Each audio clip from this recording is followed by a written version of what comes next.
Did you know that over 200 million people worldwide have battled alcohol addiction, and a shocking number of them were music legends on the biggest stages? From Steve Clark's deadly cocktail of liquor and pills to Jani Lane's tragic end in a lonely hotel room. Here are 15 heavy metal stars who died of alcoholism. 1. Steve Clark, Def Leppard. Steve Clark was born in England in 1960 in a place called Wisewood in Sheffield. He wasn't born into fame. He didn't have a fancy start. But something about music pulled him in early. As a young boy, he saw a concert that changed him. He watched Cliff Richard and the Shadows, and from that day, he wanted music to be his whole life. His parents saw his interest and gave him a guitar when he was 11. But there was a rule. He had to really learn how to play it. And he did. He studied classical guitar for a year. Then he heard Led Zeppelin. That sound stuck in his head like fire. It changed everything. He dropped the soft style and picked up hard rock. Steve's big break came in 1978 when he joined a band called Def Leppard. The band was just getting started, but they were hungry to make it big. Steve's guitar playing was strong and full of feeling. He helped shape their sound with heavy riffs and loud melodies. His skills stood out, and the fans loved it. Albums like On Through the Night, High and Dry, Pyromania, and Hysteria made the band explode into stardom. Crowds grew bigger, lights got brighter, and the music kept getting louder. But even with all the success, Steve wasn't smiling inside. Alcohol slowly crept into his life. It started as a way to relax after a show. Then it became part of his daily routine. He drank before shows, after shows, and even in between. Bandmates noticed. They worried. In 1989, they held an intervention. They begged him to get help. He agreed and went to rehab, but he didn't stay. He walked out before the treatment was done. That was a huge red flag. Still, people hoped he'd turn things around, but things only got worse. Steve kept drinking, even when his body was giving up. On January 8, 1991, the music world got a terrible shock. Steve was found dead in his London home. He was just 30 years old. The cause? A deadly mix of alcohol and prescription pills. His blood alcohol level was 0.30. That's not just high, it's deadly. He also had morphine in his system. His body had finally had enough. People close to him weren't surprised. They had seen him slipping away for years. The bright lights of the stage had hidden a deep pain. 2. Jani Lane, Warrant. Jani Lane was born in 1964 in Akron, Ohio. He wasn't born with a microphone in his hand, but it didn't take long for people to hear his voice. As a child, he was already playing drums, singing, and writing songs. Music came easy to him. He had the kind of voice that people remembered. But chasing a music dream isn't easy. He changed his name to Jani Lane and moved to Los Angeles. That's where the real fight started. Big dreams, big lights, big risks. In 1986, he joined a band called Warrant. Jani became the frontman, the face and the voice of the group. His looks, energy, and voice made the band special.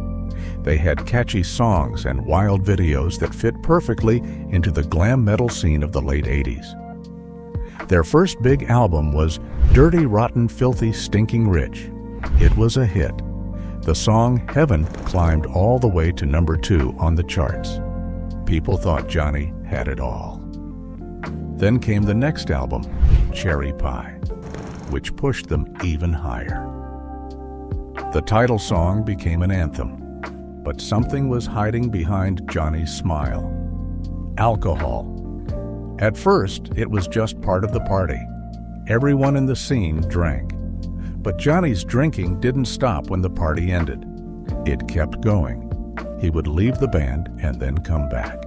It wasn't just drama, it was a cry for help. His career became messy. New albums didn't get the same attention. He tried solo work, but the sparkle had dimmed. Behind the scenes, he was struggling every day. His drinking became public. People could see he wasn't doing well. In 2011, the end came. Johnny was found alone in a hotel room in California. The cause of death was acute alcohol poisoning. He drank himself to death. He was only 47. No fans cheering, no stage lights. Just a lonely room and a life cut short. People who knew him said they weren't shocked. He had been on a downhill slide for a long time. 3. Jeff Hanneman, Slayer. Jeff Hanneman was born in 1964 in Oakland, California, and raised in a family tied to the military. War stories were common in his house. As a child, he heard about battles, soldiers, and dark moments in history. That shaped his mind. It shaped his music. In 1981, he helped create Slayer, one of the loudest, fastest, and angriest metal bands of all time. Jeff wasn't just a guitar player. He was the brain behind many of their songs full of fire, fear, and rage. Slayer didn't hold back, and neither did Jeff. With each album, he poured out music that felt like a punch to the chest. Albums like Rain in Blood and Seasons in the Abyss changed metal forever. Jeff helped write the songs. He played with speed and skill few could match. Fans loved his power on stage. But behind the scenes, Jeff had a different battle. He was drinking. A lot. At first, it wasn't clear how bad it was, but over time, the signs were there. In 2011, everything changed. Jeff got very sick from a rare infection called necrotizing fasciitis. Many said it came from a spider bite, but others believed alcohol had already made his body weak. While recovering, Jeff had to stop playing. The band kept going without him. People started to worry. He looked thin, tired, lost. The infection was serious, but it wasn't the only problem. His liver had been damaged by years of drinking. In 2013, Jeff died at age 49. The cause was liver failure. Doctors said it was from alcohol-related cirrhosis. It wasn't a shock to those close to him. They knew. They had seen the fall, but fans still felt crushed. Slayer lost a key piece. Metal lost a master. And once again, alcohol had taken someone who had once looked untouchable. 4. Alexi Laiho, Children of Bodom. Alexi Laiho was born in Espoo, Finland in 1979. He was just a kid when he started playing the violin, but soon the violin wasn't enough. He switched to guitar, and it was like a fire lit up inside him. He practiced for hours, sometimes all day. He looked up to metal bands like Halloween, and he dreamed of making his own mark. By the time he was a teenager, he had already started a band called Inearthy D, which later became Children of Bodom. Alexi didn't play just for fun. He played like his life depended on it. His fingers moved fast, his sound was sharp, and fans loved him. He didn't just stand on stage, he ruled it. With albums like Follow the Reaper and Hate Crew Death Roll, the band exploded across Europe and Japan. People started calling him one of the best metal guitarists in the world. But while the crowd cheered, something was going wrong behind the curtain. Alexi was drinking. A lot. He had a wild energy, and some thought the drinking was just part of his rock star life. But it wasn't just partying, it was deeper, darker. Alcohol became part of his daily life. He struggled with pain, stress, and mental health, and the bottle was always nearby. People close to him worried. Some tried to help, but Alexi kept slipping back. He looked thinner, tired. His playing started to change. His mood changed too. In 2019, Children of Bodom broke up. Alexi wasn't done with music, though. He started a new band called Bodom After Midnight, but things didn't go as planned. His health was falling apart. People noticed. In December 2020, the worst news came. Alexei Laiho had died. He was only 41. Reports said his liver was badly damaged. He had fatty liver, a weak pancreas, and more, all caused by long-term drinking. He didn't just die young, he died broken. 5. Bon Scott, AC/DC.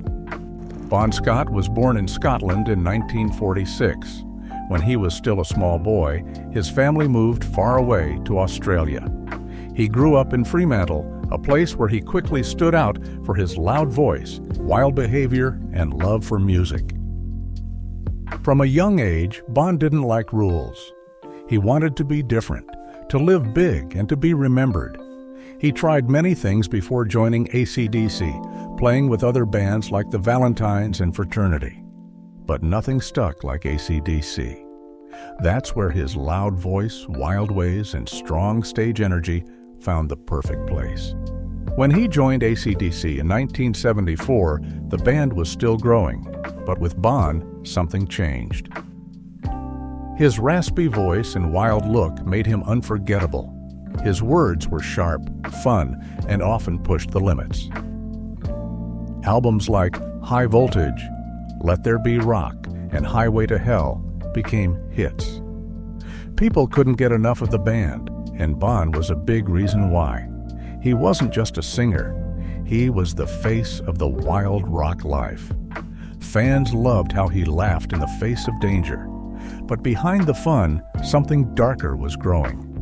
Bon lived fast, too fast. He drank all the time. People around him saw it, but no one made him stop. They said it was just how rock stars lived. But it wasn't just fun anymore. His body was getting tired. His mind was cloudy. He would party all night, drink until he passed out, and still try to perform. Every day, he was pushing closer to the edge, and no one helped pull him back. On February 19, 1980, Bon was found dead in a friend's car. It was cold, it was dark, and he was gone. The cause of death was alcohol poisoning. They called it a death by misadventure. He was only 33 years old. Just a few weeks before, he had been laughing and singing in front of crowds. Now he was silent. His body had given up. The band was crushed.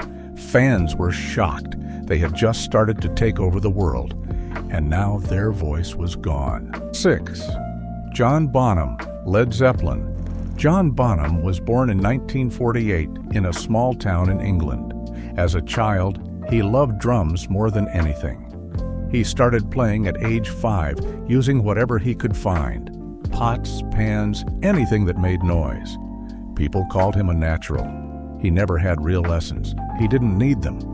His talent spoke for itself. When he got older, his drumming became loud, fast, and full of power. He was impossible to ignore. When Led Zeppelin needed a drummer in 1968, John was their first choice, and it changed everything. With Bonham on drums, Led Zeppelin became unstoppable. His beats weren't just background noise, they were the heartbeat of every song. He had a way of making the drums talk, scream, and thunder. His solos would shake the ground. Fans cheered. Other drummers watched in awe. Some tried to copy him, but none could match him. He had magic in his hands. But while his music soared, his personal life was falling apart. Bonham drank a lot, too much, and he didn't stop. At first, people thought it was just part of the rock lifestyle, a drink after a show, a few drinks before bed. But it was never just a few. His drinking grew worse. He became angry, tired, and hard to reach. Bandmates were worried, but no one really knew how to help. Fame had put a shield around him. He was loved by millions, but helped by none. And the alcohol kept winning. On September 25, 1980, the band gathered at a house to rehearse. Bonham had drinks early in the day, then more and more. That night, he passed out. He was laid in bed to rest, but by the next morning, he was gone. He had choked on his own vomit in his sleep. Alcohol had poisoned him. He was only 32 years old. 7. Christian Witch Hunter Dudek, Sodom. Christian Dudek, better known by his stage name Witch Hunter, was born in 1965 in Gelsenkirchen, Germany. From a young age, he loved fast music and powerful drums. When he helped form the thrash metal band Sodom, it was like he had found his calling. The band's rough and loud sound needed a drummer who could keep up. Witch Hunter was that drummer. His hard-hitting beats pushed the band forward. Sodom quickly became popular in the 1980s metal scene. They were loud, fierce, and different. And behind those drums was a man giving everything he had. But Witch Hunter gave too much. With the fame came late nights, loud crowds, and something darker, drinking. What started as fun turned into a habit. Then it became a problem. Alcohol followed him everywhere, and no one stepped in. No one stopped him. He wasn't just drinking for fun anymore. It became the only way he could feel okay. And that's when the cracks began to show. His health changed. His attitude changed. By 1992, he couldn't keep up with the band anymore. Sodom had to let him go.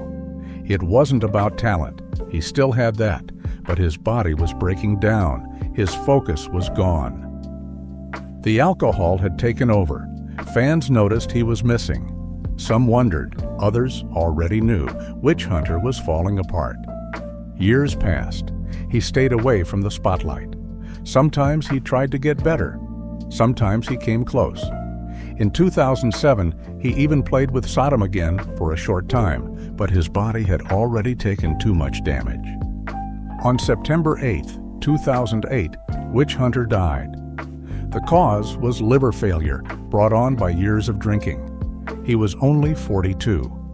His death didn't shock everyone. Some had seen it coming, but it still hurt. A man who had once driven a powerful band with his drumming had been taken down by something so simple. A bottle. There were no loud drums at the end, just silence. 8. Paul Di'Anno, Iron Maiden. Paul Di'Anno was born in 1958 in Chingford, England. He was tough, loud, and full of energy. When he joined Iron Maiden in 1978, the band found its voice. Paul's voice was sharp, rough, and full of fire. He brought a kind of danger to the stage that fans loved. The band's first two albums, Iron Maiden and Killers, showed what heavy metal could be: fast, strong, and real. Paul helped build that sound. His look, his voice, and his attitude made him stand out. But behind the music, Paul was fighting something. He drank a lot. He used substances. He said he was trying to stay strong, but he was falling apart.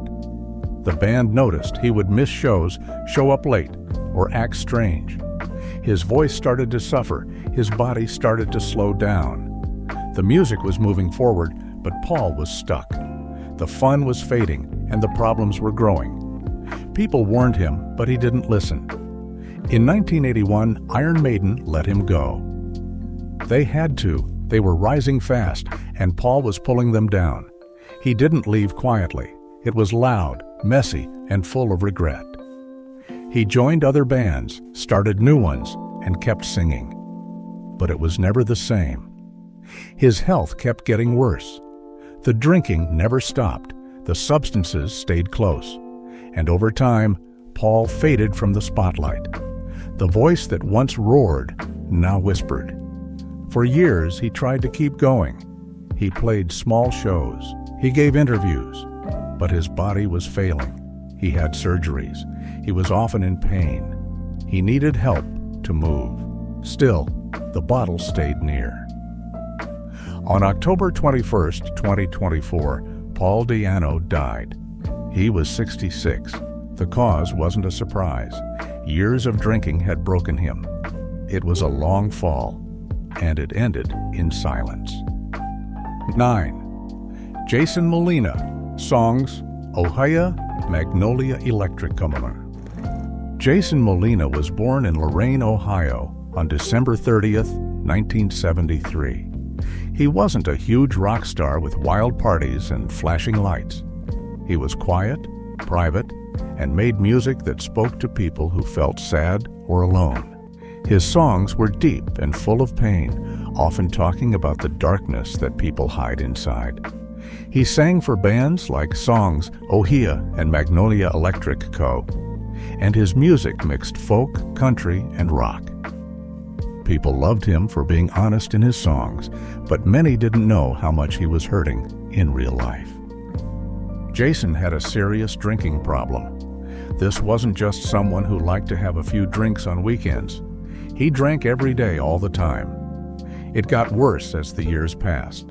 Friends and family watched him fall deeper into trouble. He stopped touring, stopped recording, and disappeared from the music world for long periods. Some people thought he was just taking a break, but the truth was far more painful. His body was falling apart. Alcohol was eating away at him, slowly and painfully. He tried to get better. He went to hospitals, to rehab centers, and he even lived in special care homes. But nothing seemed to work. The alcohol had taken too much from him already. He was weak, tired, and often confused. He couldn't play music the same way anymore. His hands shook. His memory faded. Sometimes he didn't even recognize people he knew well. It was like he was fading away while still alive. By the time March 2013 came around, Jason was extremely sick. His organs couldn't take it anymore. His liver and kidneys were damaged beyond repair. On March 16, 2013, he died from organ failure. He was only 39 years old, a life cut short, a voice silenced forever. Not by fate, not by accident, but by alcohol. Every note he sang now feels heavier. Every lyric hits harder. He wrote about being broken, and in the end, he truly was.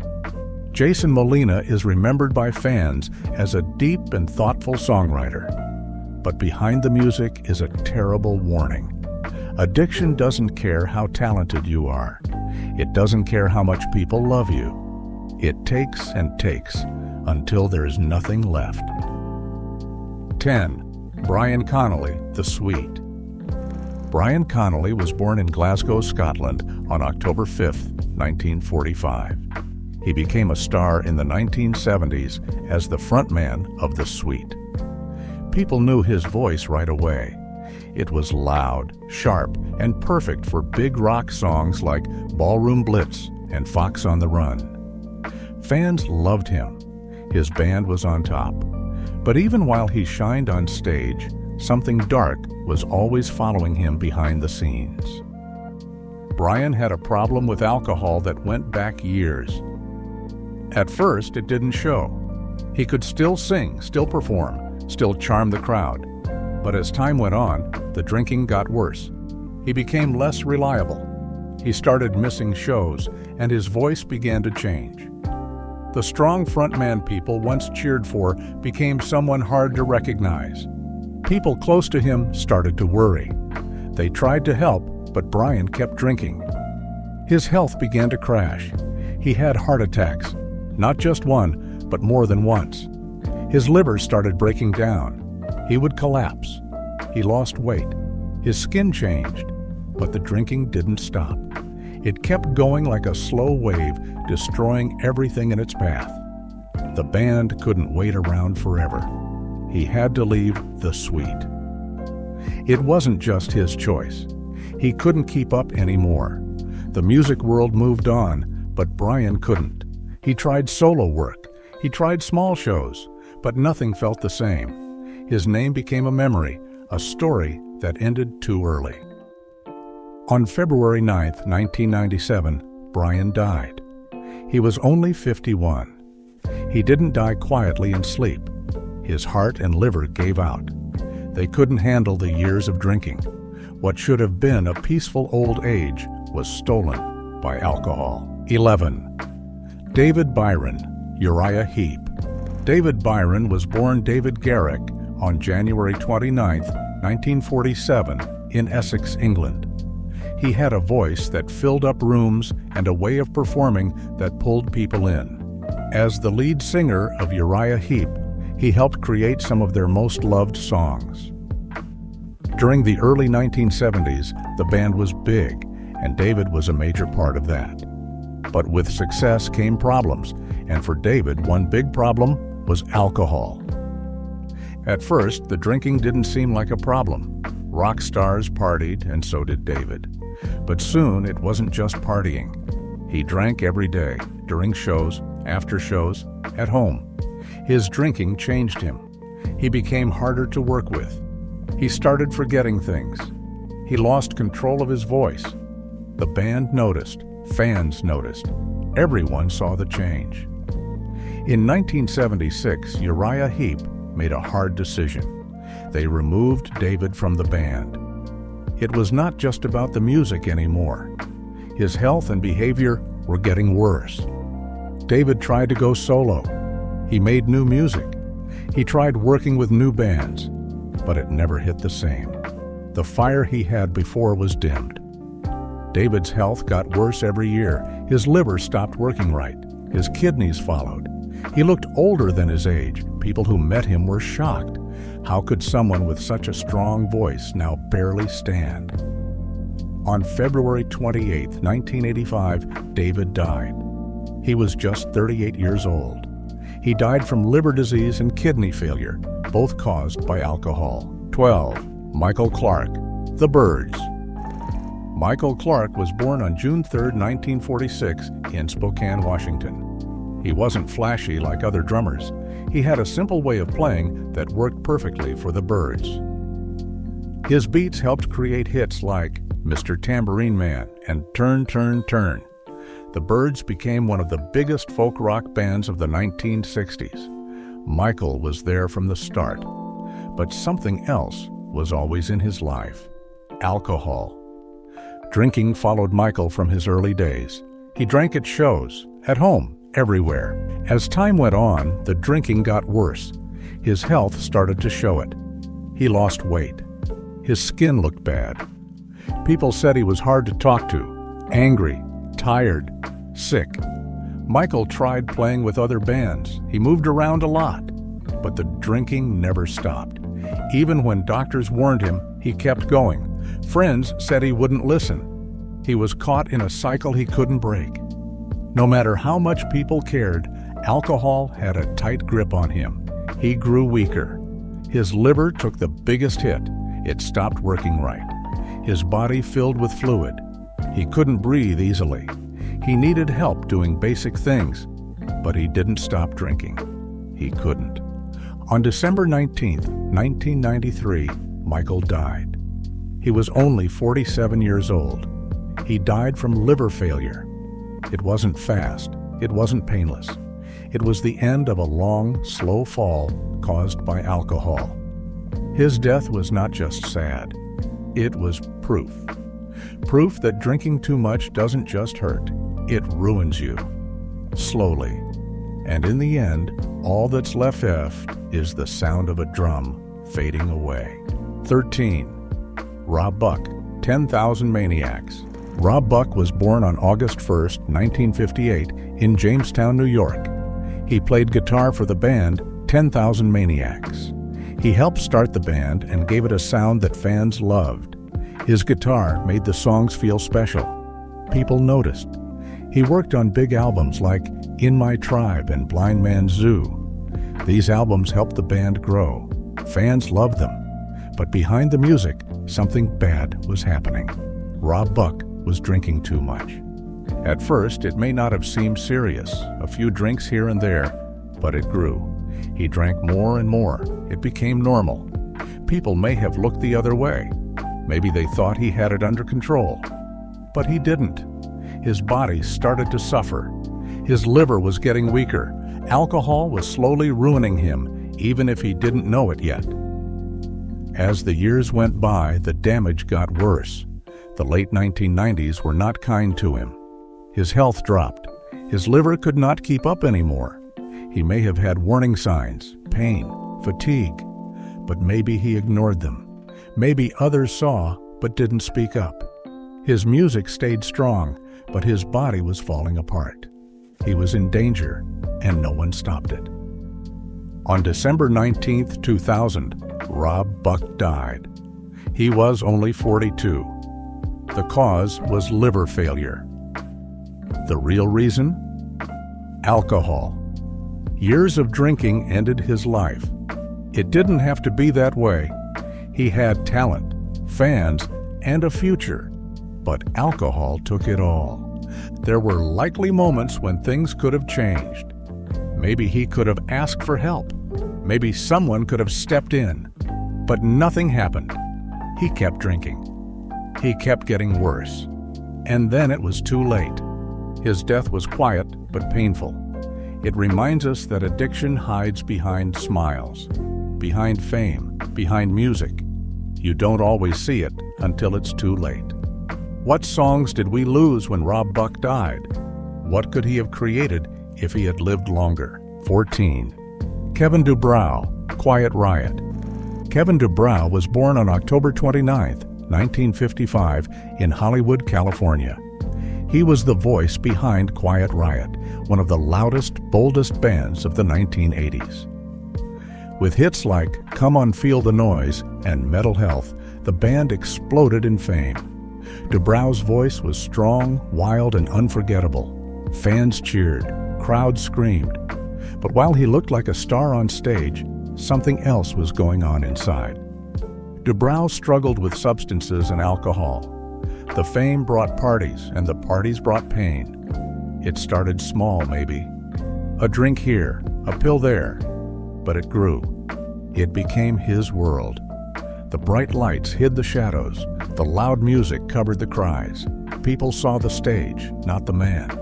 And that man was slowly breaking. His habits were not secrets. Many knew. Few acted. Fame can be a cage.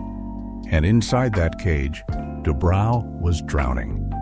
Years of drinking and substance use wore him down. He may have smiled in public, but his health was falling fast. The truth is, he was hurting for a long time. On November 19, 2007, DuBrow was found dead at home in Las Vegas. He was 52. The official cause was an accidental overdose of cocaine, but alcohol played a role too. His body had taken years of abuse. It finally gave out. It didn't happen overnight. It built up little by little, and then it ended. The world lost a voice, but more than that, it lost a man.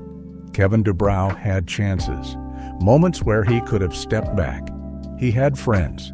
He had fans. But the silence around his pain was louder than his music. No one stopped the fall. His death was called an accident. But is it still an accident when the warning signs are there for years? When the pain is visible? When the danger is clear? Or is it something else? A failure to help, to speak, to care?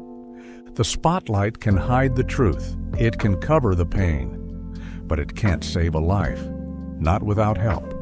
Not without someone seeing through the show. And when that help never comes, we lose people like Kevin. We lose them too soon. 15. Mika Tenkula sentenced. Mika Tenkula was born on March 6, 1974 in Muhos, Finland. He played guitar and wrote songs for the band Sentenced. The band had a dark, deep sound. Fans loved it. Tenkula made it special. His guitar was powerful. His music had feeling. Sentenced became popular in Europe. But after the band broke up in 2005, things started to change. Without the band, Tenkula stepped away from the spotlight. He didn't do interviews. He didn't go on stage. People saw less of him. But what they didn't see was worse. He started drinking. A lot. Quietly at home. Day by day. He was hiding, not healing. Some say he was lonely. Others say he was lost without music. Maybe both are true. But the drinking became his new life. He wasn't just sipping. He was sinking. Alcohol filled the space where music once lived. and no one was there to pull him out. On February 18, 2009, Mika Tenkula died. He was only 34. The cause was a sudden heart attack, but years of alcohol abuse helped cause it. His heart stopped, but it had been breaking long before. Fans were shocked. Some didn't even know he had been sick. That's the danger with silence. It hides the truth. Mika's health was falling apart, but few saw it. Fewer acted. And now he's gone. He had time. He could have turned things around. But the silence was louder than any cry for help. Maybe he didn't ask. Maybe no one offered. Either way, the result is the same. A life lost. A talent gone. He wrote songs that touched people. He played music that mattered. But in the end, no one heard his pain. That pain became a heart that couldn't go on. He gave the world music, but the world didn't give him enough back. Not care, not help, not time. Mika Tenkula left too soon, and the reason why should never be forgotten.